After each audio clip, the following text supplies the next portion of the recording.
Welcome to Behavior and Risk, where we explore the intersection of decisions, the brain, uncertainty, and the business world. I'm John Burkhart. And I'm Rich Loria. We're glad you took a chance on us today.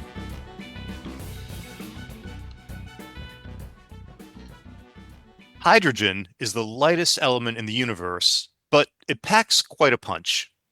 It ignites in air at concentrations as low as 4% and burns with a nearly invisible flame that can reach 2,000 degrees Celsius. Its wide flammability range, between 4% and 75% in the air, makes leaks far riskier than gasoline vapors, which can only ignite between about 1.5% and 7.5%. The 1937 Hindenburg disaster remains the iconic hydrogen warning. The German airship, filled with 7 million cubic feet of hydrogen, erupted in flames in just 37 seconds after docking in New Jersey, killing 36 people. Though modern analysis faults the aluminized fabric coating for much of the fire spread, the gas itself fueled the catastrophe and seared hydrogen's danger into public memory. Decades later, smaller but deadly incidents like the 2019 hydrogen tank explosion at a Norwegian refueling station or the 2021 fire at a South Korean research facility remind us that handling hydrogen demands precision, infrastructure, and respect for its temperament. Today, we're diving in on a contemporary hydrogen flameout of a somewhat different shape, with one of the wildest corporate disasters in recent memory, Nikola Corporation. Founded in 2015 by Trevor Milton, Nikola billed itself as the Tesla of hydrogen trucks.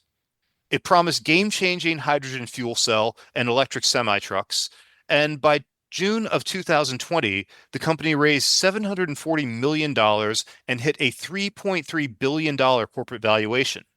1 week later, its stock surged fivefold and briefly topped Ford's market cap, all of this despite zero revenue and zero mass-produced vehicles.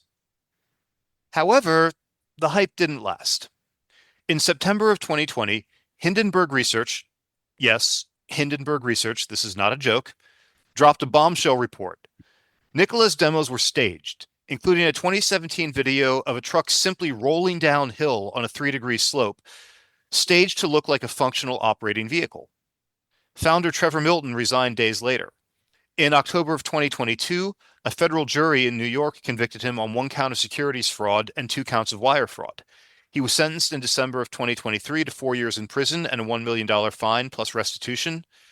And on March 27th of 2025, President Donald Trump issued Milton a full unconditional pardon, erasing the conviction and restitution obligations.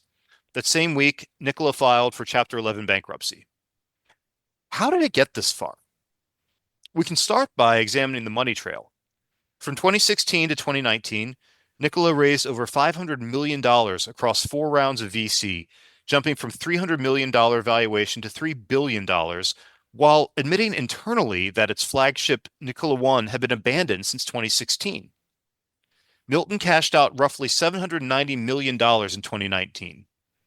The company itself held just 2 hydrogen-related patents, both filed in 2020, and focused on communication protocols for refueling stations, co-assigned with partner Nel Hydrogen AS. They own nothing on fuel cells, electrolysis, or storage. Investors bought the story anyway, riding Tesla's halo. Tesla, taking the surname of historical scientist and technology wizard Nikola Tesla, delivered real cars before achieving trillion-dollar status. Nikola, in contrast, took the first name, leaned on the association, and surfed the 2020 EV boom despite a host of red flags like no working prototypes, third-party tech claims, and a founder who positioned himself as the Elon Musk of hydrogen. The hydrogen sector itself remains brutal. According to the Hydrogen Council's 2024 insights, between 2010 and 2025, most players still chase profitability amidst high capital costs and infrastructure gaps. In the present day, Nikola has joined Universal Hydrogen and a host of others in the graveyard. So, Rich, in the aftermath of all of this, I see 3 big questions that really grab my attention. First, of course, is how did analysts and investors get this all so wrong? Second, was Milton a liar or just incompetent? And third, finally, what lessons can we take from all of this? As far as how it got this way, I think there's a number of parallels that we can make. And the one that struck me that we've talked about in this space before is Theranos. And not that there are perfect parallels, but I do think there are a number of parallels that are important here. The first one is that Trevor Milton himself went to Utah Valley University for, I believe, a semester or two at most, and then ultimately dropped out. And that's very similar to what Elizabeth Holmes of Theranos fame did as well, albeit at a different university.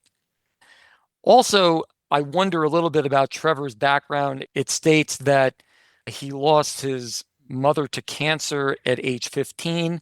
I'm sure that had to have some effect in terms of his upbringing, in terms of his overall view on values. Not that I want to state too much about that. And that gets to your second question. Was this just an elaborate fraud or was there just incompetence? My take on it is there was probably some of both. And I'm not going to go into it right now, but we'll get into it a little bit later. And also, another important parallel is that there were a number of claims of a product in development, things getting to certain stages, but nothing definitive.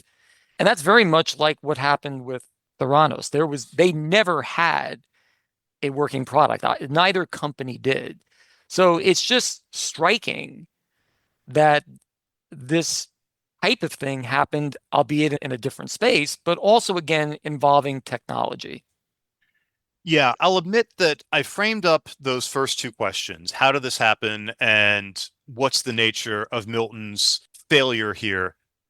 I sort of made them an intentional dichotomy, even though I personally think the answers to both of these are related. And I don't think you can necessarily fully tease them apart. Because I think at the core of all of this, we have to go back to Milton himself. He's the founder, he started this company. And looking at his history, I will confess, I don't know the gentleman. I've never met him, have never really been in the room with anybody who, to my knowledge, does know him. But looking at his history, he's not a technology guy. He's definitely not a hydrogen guy. He's a salesman. He is a sales and marketing person who, looking at his efforts prior to Nikola, seems to be very good at it. And by all accounts, incredibly charismatic individual, could hold a room. I've seen YouTube videos of him presenting prototypes of the Nikola 1. He is somebody who can very exceptionally persuade people to do things, can make things sound good, make things sound reasonable. Now, this is not an intrinsically nefarious capability. There are people who are able to use this talent to great societal benefit. And even those who take a more benign or let's call it non-altruistic approach aren't necessarily villains. Just being a good salesperson is no fault. There's no sin to assign to that. So really the question that I see is at what point did he know that he was pitching snake oil? When you make a sales video where you have a truck without a functioning engine and you're manipulating the footage so that it looks like it's rolling flat, even though it's going downhill, you have to know at that point that you are misrepresenting things to clients and investors. But did he plan to misrepresent? Was that the play all along? That's the question that I don't think we really have sufficient capability to answer without really getting into his head. But I think the fact that he is a good salesman and he does have a history of working in the trucking industry in the past, specifically working in the natural gas retrofitting of engines in commercial trucks, says that he probably was, at least on the front end, well-intentioned. He probably did have some aspiration, if not necessarily roadmap or capability, of putting a product like this into play. So when did it go wrong? When did it come about that he just couldn't deliver on what was put forward? Or did he ever really plan to deliver on it? I don't know that we can answer that. I don't think we can answer it, John. And I would say that in terms of human behavior and trying to put myself in his shoes, which is very, very difficult. My sense is, given his experience, I'm going to go out on a limb and say he probably had good intentions to begin with. He probably saw some ideas that were out there. He clearly was well connected, knew a number of experts in the hydrogen field, and convinced himself, probably with a certain amount of optimism bias as well as overconfidence and hubris in his own capability to pull in the right people, evaluate the right folks, bring them together and make it work, probably overestimated that. But that's something that when you're taking a leap, you need to do. You need to have a certain amount of, I guess, faith, you would call it, a certain amount of chutzpah. We're just going to make this work. I don't know how yet, but we're going to figure it out. Much like writing a textbook on the integration of behavioral economics and enterprise risk management, but I digress. Well, we've talked about this in a number of different contexts before, that optimism really is an essential aspect to A, the human condition, and B, most especially, anybody who starts up their own organization or professional effort. If you weren't an optimist, you wouldn't do it. You'd take a safe job and work in a cubicle and retire at 65 with a 401k and a Social Security pension. You have to be optimistic in order to say, I'm going to found a company and seek out VC that is beyond where the current valuation is, because I can get the actual valuation to be sufficiently high to pay back whatever investment comes in. So, yes, I don't think that's really surprising. Was it malicious? I don't know that we necessarily can answer that. I think it is telling that from, let's call it rise to fall, in this particular case, was exceptionally fast. The company was founded in 2015. It took 5 years to reach a $30 billion valuation despite no products. And I think that when you're seeking out your third round of VC funding and you have a multi-billion-dollar valuation in your third year, despite not even having a working prototype, you probably have an idea that things are not necessarily going as well as you're portraying them to your investors.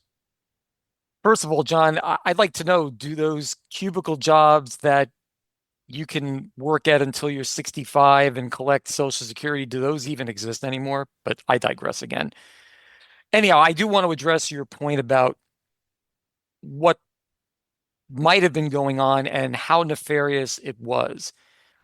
I think all the fundraising, I think the video, the fake video that you alluded to earlier, I think some of that was just trying to buy time, trying to stretch things out, trying to tie into intertemporal choice, which I've seen many good leaders in my corporate career do, to give the impression of good things are just around the corner.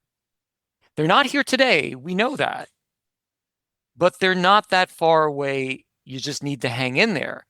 And this brings me to one of the points that I did a lot of reading into, because it's just a fascinating set of circumstances that happened very, very quickly.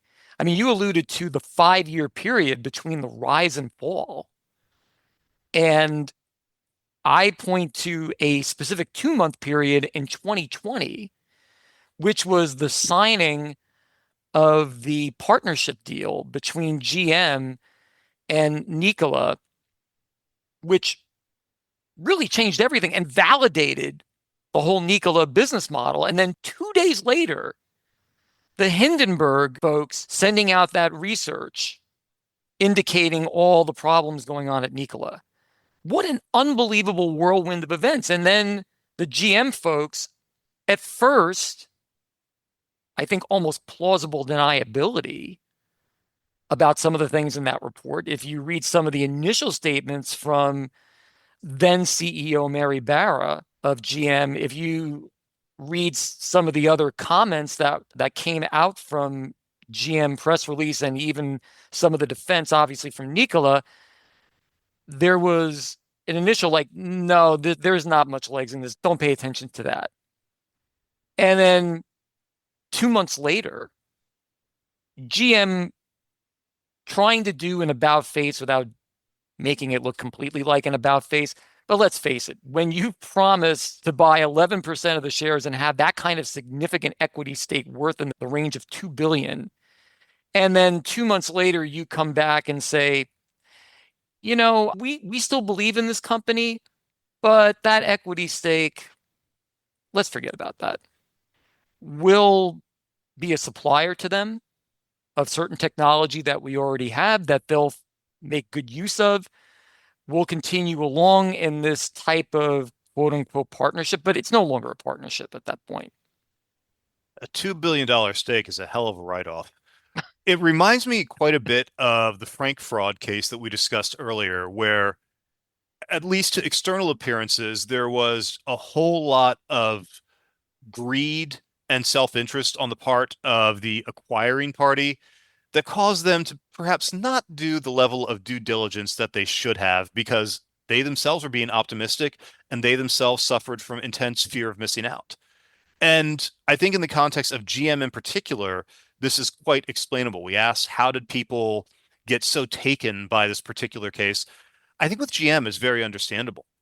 They have historically not really kept up well with the electric car shift that's been occurring over the last 10 years. In particular, they had many attempts in the wake of Tesla's initial offerings that really got no traction whatsoever. And I mean, this all ties together in an elaborate tapestry. I don't want to get into the names quite yet, but they were almost certainly looking for, how do we get ahead of Tesla? How do we get on the next thing that lets us catch up with and surpass this startup that's gone from a nothing in 2003 to having multi-billion dollar, in fact, at that point, I think it was even trillion-dollar valuation, and we can't keep up with them. We're General Motors, and we can't keep up with them. Well, okay, here's this new startup that has a similar name, has a playboy CEO who is specifically positioning himself as the Elon Musk of hydrogen. We'll talk about that in a bit here. And they're promising a fuel cell or carrying its own fuel vehicle, which of course Americans like. Americans don't like having to plug in their cars. Americans like being able to fill up their cars and go. This is the greatest thing we could possibly do. We need to acquire this and move forward. I can absolutely see how, in the wake of all of that razzle dazzle, GM probably was not looking as closely as they should have. Absolutely, John. They were well behind. And this was their attempt to accelerate their development into the non-combustion engine space. Let's be clear. And I get it. And there's going to be a temptation when someone comes knocking on your door that's raised all this money and has all these plans to say, hey, let's take a flyer on these guys. Because if they're right, then wow, we have really taken this company forward. We've probably accelerated our development as a corporation by 5 years, maybe even more. And it's probably even a defensible play, because if that investment lands, that's a 100x investment. Easily. Easily. But that's still only a $2 billion stake only in a company that had, what did they say it was, a $30 billion valuation in 2020.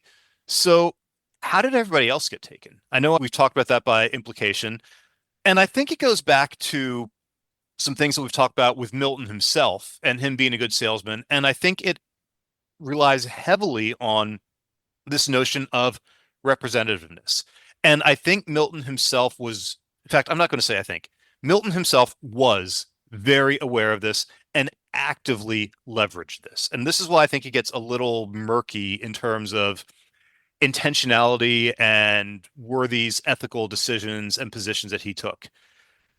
Everything about Nikola Corporation leveraged representativeness from the name, which was a play on Tesla. Nikola Tesla, the scientist. Tesla took the name Tesla because Nikola Tesla was a pioneer in the research of industrial electrification. Tesla was making electric cars, so they said, let's call ourselves Tesla. Nikola Corporation came along 12 years later, and they played on the name Nikola because the company Tesla already existed. And we're a car startup. Let's use this name Nikola because it will make people think of Tesla, not because they were honoring the scientists, but because it made people think well of them without knowing anything about the corporation. Likewise, they were using alternative cars, or producing, I should say, alternative vehicles or alternative fuel modes for vehicles. This was a area that still is to this day very hot, great deal of interest by VCs and by other investors. They were producing or purported to produce hydrogen cell vehicles. This plays on net zero, which in 2015 through 2020 was an even bigger topic of conversation than it is today. And hydrogen technologies themselves were highly valued and highly sought after through that time period as startup investment properties. And even his own positioning himself as the Elon Musk of trucks was specifically leveraging the mental representation people had of this genius playboy. It's easy to forget in the wake of the last 3 to 5 years how Elon Musk was perceived by the public through, let's call it 2015 to 2020. It was a very savvy comparison to make. And all of this was very intentional because it made it easy for people to give him their money. It made it feel like this was as close to a surefire 10x as I can possibly find. And that was not accidental. That was, whether or not he labeled it as such, that was a very canny use of representativeness to get people to think about Nikola in a very specific way and perform a very specific behavior, which is to say, spending their money on Nikola Corporation. Really well said. And I don't have much to add to that because I think you've hit on all the things that Milton did, in particular to represent this company as, I don't want to say a clone, but certainly as very much a lookalike in that same category with Tesla. And there's nothing like, if you want to raise hundreds of millions of dollars and get yourself $1 billion valuation, do everything you can, be explicit, be in your face about, we are just like them. And look, they've got all this money and you're valuing them to the hilt. Why don't you value us the same way? Why don't you put your trust and your dollars in us? And this sort of comparison with an organization like Tesla Corporation creates a powerful fear of missing out. I don't remember the exact year, but I believe this was around the time when Tesla hit that ridiculous share value of something like $730 per share. I don't know where they are today, but I know they fell off that precipitously. But this was around that time. And I think everybody was aware that that was a very high share value. Nikola looks like quite a bargain in comparison, and it creates an implied expected share value, even though they hadn't even done an IPO at this point. But it created an implied ceiling or expectation around where Nikola should be. And this creates fear of missing out. This creates loss aversion. If people are mentally anchoring to where they think Nikola should be, then buying today is an obligation. It's not a risk. It's something that you have to do. Yeah, very much so. Very much so. It feels like a certainty, and people love things that even appear like sure things and can certainly, with optimism bias, convince themselves that, yeah, there's certainty here. There's not much to lose, if anything. As I mentioned, I've seen the YouTube clips of Milton presenting prototypes to investors and potential investors, and they are very slick presentations. They look like Mhm. anything out of the Detroit Auto Show. And your point around certainty is dead on. It looks like this is a completed product. It looks like this is about to roll off of the assembly line and go and start pulling tractor trailers down I-95. Well, it's I-95, so maybe sit on I-95 stationary for a few hours with a tractor trailer attached to it. But nevertheless, it very much felt like a done deal. And Of course they knew it wasn't. In 2017, they were still pushing their prototype downhill to make it look like it could travel. But nevertheless, they were happy to take people's money. Yeah, they were. And I do want to bring up one other aspect of this. So we've talked a lot about representativeness and how leveraging representativeness can be used for good causes and for potentially nefarious, or certainly at the very least, very questionable motives. And I do want to bring up another analogy that I thought about as I was doing my preparation for this podcast. And I was thinking about the whole WeWork saga. And now, again, it's not a perfect parallel, so you have to always be careful with so-called salient analogies because WeWork still exists today. I've been hearing quite a bit about, I've ever heard a number of commercials involving WeWork. So they're still trying to make it work. But one of the things that I found striking about Nikola that reminded me of WeWork was how they IPO'd, and that they did not IPO in the traditional way. They used a special purpose vehicle by merging with an entity called Vector IQ as a way to raise quite a bit of money and bypass some of the requirements that would have been entailed in a direct IPO. So it reminded me of WeWork, and it's interesting that that occurred back in June 2020. And then 2 months later, or 3 months later, the initial announcement with GM, and then 2 days after the announcement with GM, the first announcement with GM, then the Hindenburg report comes out. And then 2 months later, GM saying thanks, but no thanks. All that happened in such an incredible amount of time, incredibly short amount of time. And it did bring back some parallels to WeWork, and that WeWork was raising all this money, had a very charismatic leader. I don't remember his first name. I know the last name is Newman, who was running that company was the founder and ran that company for a number of years, helped raise lots of money for it, but never was able to show that the business model worked. Now, I will say that at least WeWork actually was able to lease out a lot of space. They just never were able to do it in the way that they had shared with investors. And they never were able to deliver on the promise of being more than just a real estate company. True, but they at least had a product and they had a Exactly. demonstrable, visible product that anybody could see. So I do want to be careful about some of these parallels, but I do find it informative. And this is not to say that every IPO that comes about through a special purpose entity merger is necessarily one with a red flag, but I do think it requires investors to be at least a little bit more discerning about, well, why did you go this route? At a bare minimum, it means that you are not subject to the same due diligence by the SEC that Mhm. you would be subject to if you were to do a traditional IPO. This, just purely in terms of paperwork, is often compelling for candidate IPOs or candidate corporations that are looking to go public or become traded. But yes, exactly your point. We have to ask why. Is that all? Or are there things that they don't want subject to public scrutiny? Exactly. And the one other point that I have not mentioned yet, we haven't talked about yet, and you just brought it up now with the SEC, is that after that Hindenburg report came out, 2 days after the GM partnership with Nikola was announced, the SEC put them under scrutiny. So Nikola went under the microscope. The thing that apparently it looked like they were trying to avoid, they now were subject to. And that basically was the beginning of the end for them.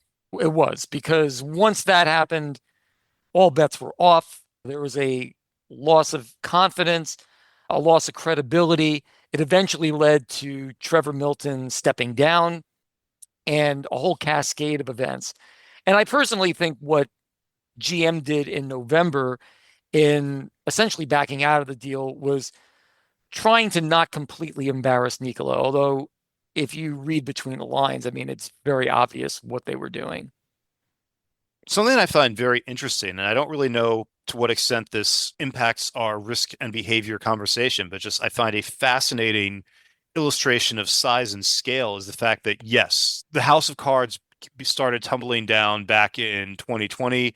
Milton himself stepped down in September of that year, was indicted, penalized, but there was so much money invested in Nikola that even with all of this oversight by the SEC, even with criminal charges, even with still no working prototypes, it took until March of 2025 for Nikola to genuinely hit bankruptcy. Yeah, so another 4+ years. That's remarkable. So much money that they brought in. Right. And I do think there's a certain amount of loss aversion, endowment that had built up from a number of parties, as well as a real desire to make a go of this, to make this work, even though there was a lot of just empty ideas out there. I'm not sure what else to say to that. I've not seen a whole lot reported about this particular dimension of it, but I would be very curious as to what the VCs and whatever individual investors that have put assets with Nikola, how did they respond in the wake of these developments, in the wake of the Hindenburg report, of the criminal charges filed against Milton himself? How did they respond with their investments? Did they pull their money out or did they hold in? Did they double down? I ask this because, Rich, you and I have talked about this in our own personal conversations around malfeasance at nonprofits. This is not a perfect analogy, but Nikola was trying to work in a space that is environmentally positive, that you can make connections to ESG with. And it's a similar shape of participant where somebody oftentimes gets into it. In the case of nonprofits, donations.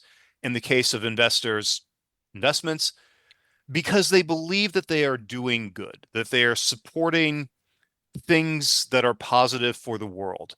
And because of this, people often tend to wrap up a substantial amount of their identity in these choices.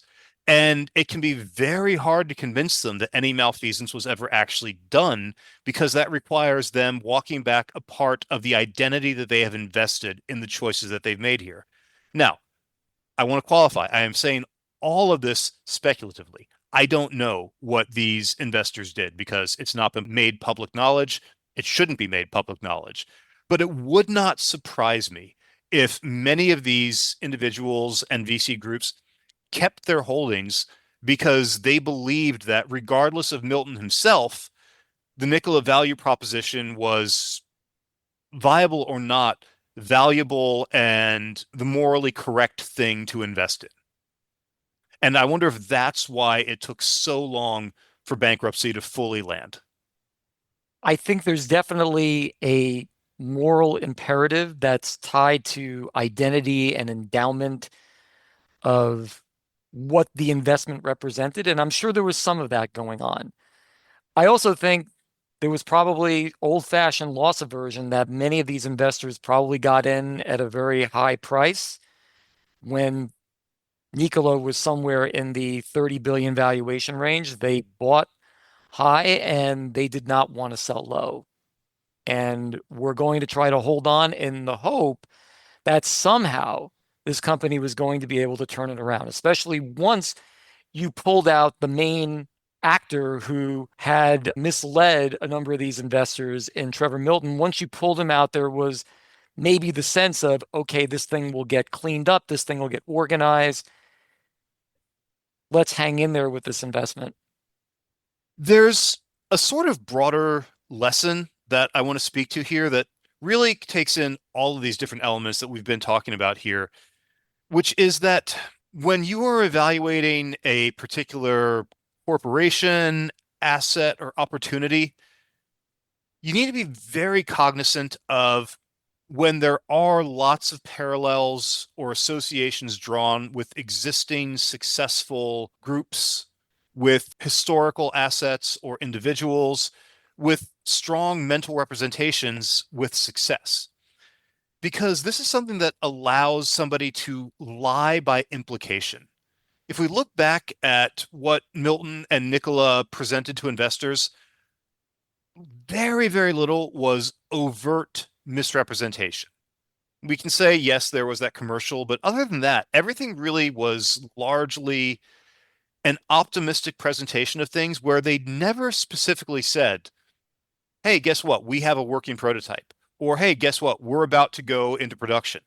They simply presented an image that people then drew their own conclusions that they must be further along than it looks, or not even than it looks. They must be far along.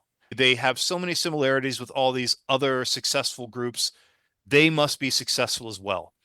Lying by implication is one of the most insidious things and one of the most challenging things to avoid because it's a lie that you tell yourself on behalf of the party that wants you to tell it.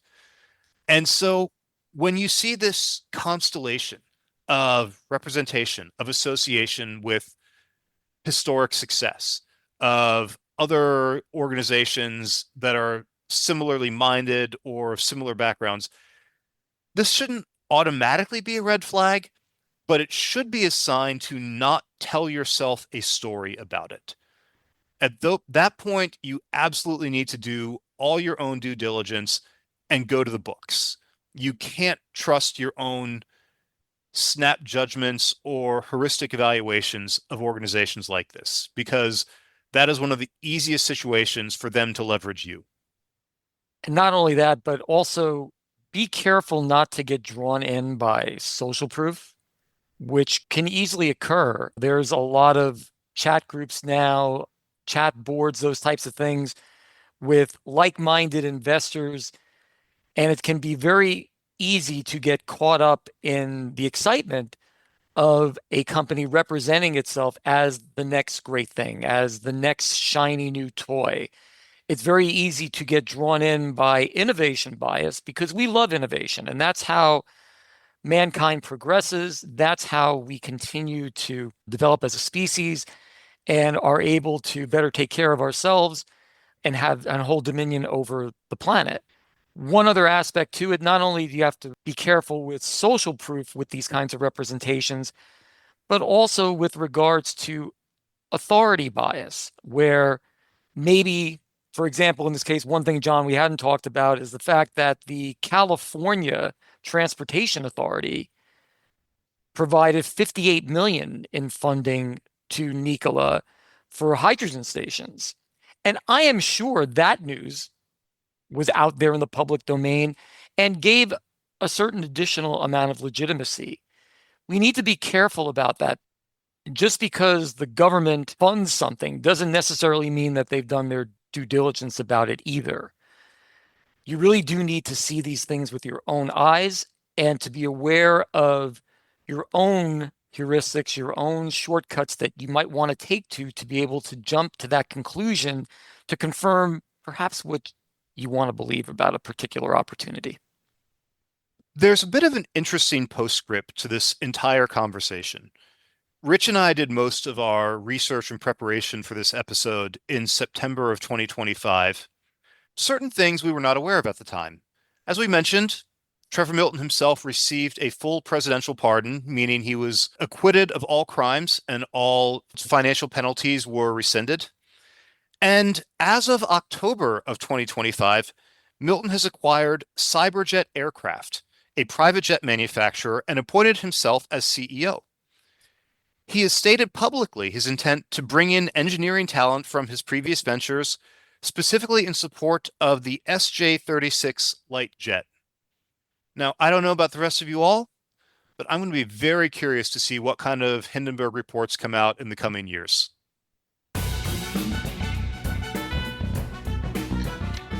Behavior and Risk is brought to you by Capita Solutions. Behavior and Risk staff includes our research team, Sherry Xu and Jin Zhang, and our editing team, Qingying Gao and Athena Liu. Theme music by Crypt of Insomnia. The opinions presented here are solely those of John Burkhart and Rich Loria and do not represent those of Columbia University, Capita Solutions, or any other organization. We thank you for taking a chance on us today.